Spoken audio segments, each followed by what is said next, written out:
Hey guys, it's Bassima, remote work and productivity coach.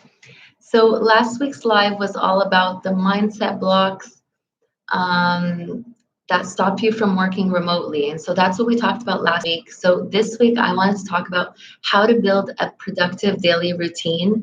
If you're just starting out working remotely, or because of COVID, it's completely thrown you off track and you've really had a routine shift because of COVID. So today I really want to just dive into some things that have really helped me over the years with creating a routine that works really well for you so that a lot of things become on automatic instead of consistently feeling like you're having to put in a lot of effort to be productive. So when you're starting out working from home, especially if you're new to the world, so you've gone through all the mindset blocks that have potentially prevented you from starting to work online, and now you're just starting out working remotely, you can either fall into one of two categories if you're feeling unproductive.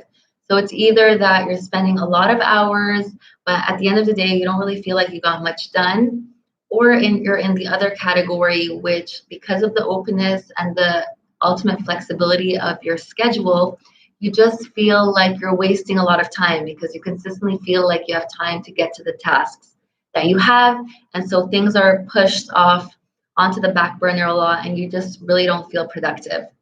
So, because of these things, when you're first starting out to work remotely, you oftentimes can get to a point where you could just really feel disappointed in yourself and beat yourself up about it. So, this is why I want to hop on here today and just completely share with you that it is very normal when you're going through any kind of transition, especially if you're used to working in an office and now you're working at home and you have all this flexibility um, within your schedule and you're just having to make it work for you. So if you're new here, before we jump into the tips, I work fully remotely. So between my coaching business and teaching English as a second language online, I've been working remotely for around the past 2 years and a bit.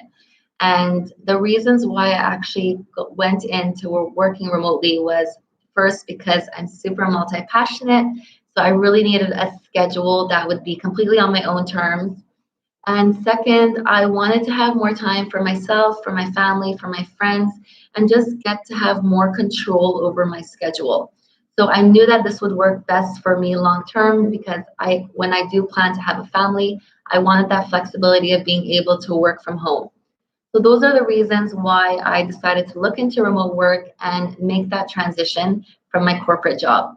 But even if you have all the right intentions when you start working remotely, that freedom of time that you get all of a sudden can really work to your disadvantage. And so this is why I wanted to talk about how important it is to build a daily routine that's just going to be super productive for you and just really help you out when you're starting to work online.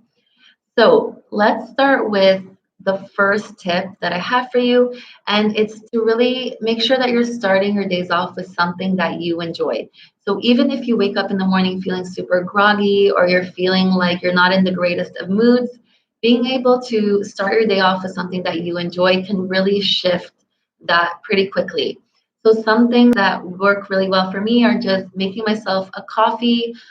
Recently, it's been listening to affirmations, just YouTubing anything that's just super positive and just listening to it first thing in the morning before I check my phone, before I check emails, before any of that. And if none of that works for you to help put you in a good mood on those days where you just feel completely off and you feel discouraged from the get-go of being even productive, then the last thing would be to check out Tony Robbins' daily priming meditation. That works really well in shifting my mood if I wake up not feeling like it's going to be a super productive day. So you do have control over that in the morning, and I really recommend starting with something that you enjoy. Now, from there, once you feel like you're in that headspace and you're ready to start planning, this is where I would plan out 1 to 3 goals for each quarter. So I don't like to plan out more goals than 1 to 3 goals just because I am very multi-passionate and I can tend to be pulled into so many different directions if things interest me. So I really like to know where my focus is going. So the way I divide this for my 1 to 3 goals is I'll have one goal that's work related, and then I'll have another goal that's either mental or physical health, and then a third goal that would be family relationship related. So that's how I like to write out my goals, and then I can go ahead and start assigning tasks to them, because now I have the direction, I know what it is that I want to accomplish, and I can start to work towards that.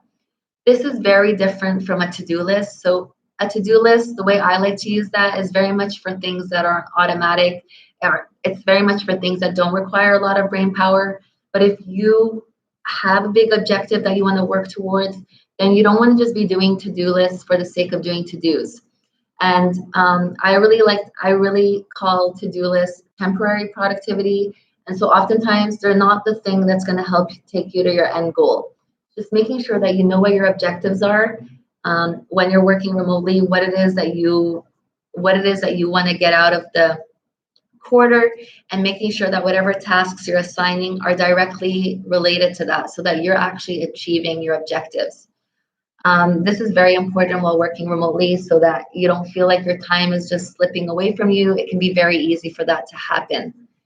So that's for number two. Now, if there's anything that you're trying to create, such as new habits, make sure if you know that there's any triggers that are involved. So say, for example, one of your physical goals is to make sure that you're maintaining good health while working remotely.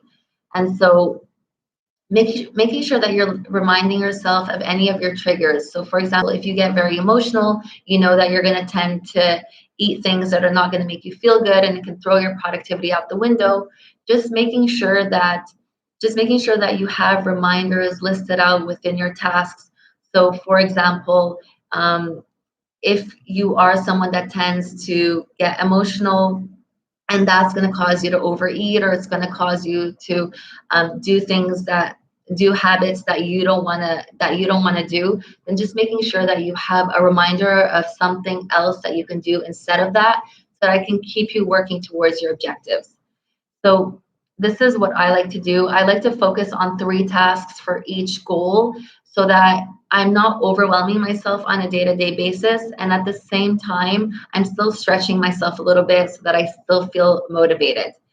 So this is for number 2 tip. Now, number 3, when you're working remotely, is to focus on what can be automated, what can be outsourced, and what can be batched.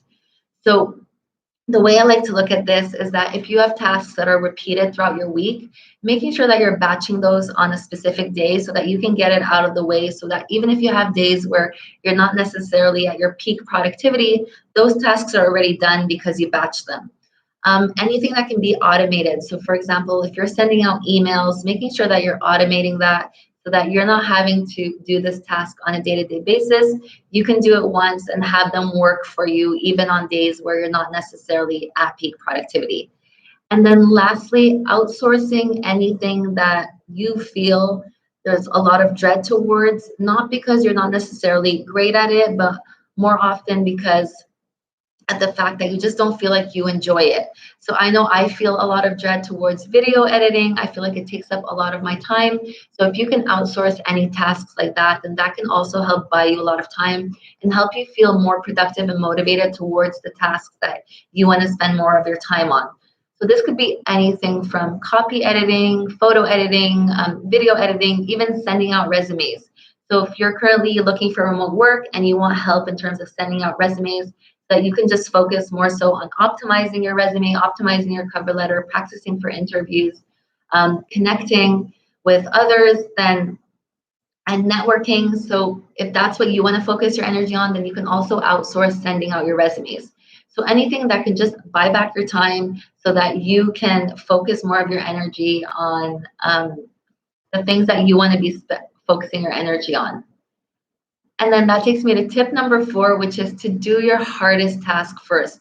And oftentimes this task is going to be the task where you have the most resistance. So it can be a lot of resistance because you're not used to it yet. You don't feel that great at it yet. So you have a lot of resistance towards those tasks. Start your day off with those. Especially if you're more productive in the morning, then if those tasks need a lot more patience, they need a lot more trial and error, say, for example, filming YouTube videos, then you want to make sure that you're in that headspace and you have those energy levels to give it the effort and the time that it needs. So that's the fourth tip. And then lastly, what I really like to do is to focus my exercise, so anything related to physical health. I like to do that later on in the day when my energy dips. So I'm using it more so to get me back into the groove of work while working remotely. And at the same time, I feel like I'm enjoying my exercise more because I know that I got a good chunk of work out of the way earlier on in the day. And so this acts more so as fuel for the rest of my day. So these are some tips that I definitely recommend you start to incorporate more so into your remote work life routine, especially if you feel like you're currently you don't have a productive daily routine for yourself set up. Then these can definitely help you instead of focusing more so on just writing out to-do lists that don't have an end goal or an end objective of something that you really want to reach. So remember, don't just write out to-dos for the sake of writing out to-dos. Making sure that you have some direction that you're working towards can really help you with motivation and with discipline when it comes to starting out working remotely. So I hope this was helpful.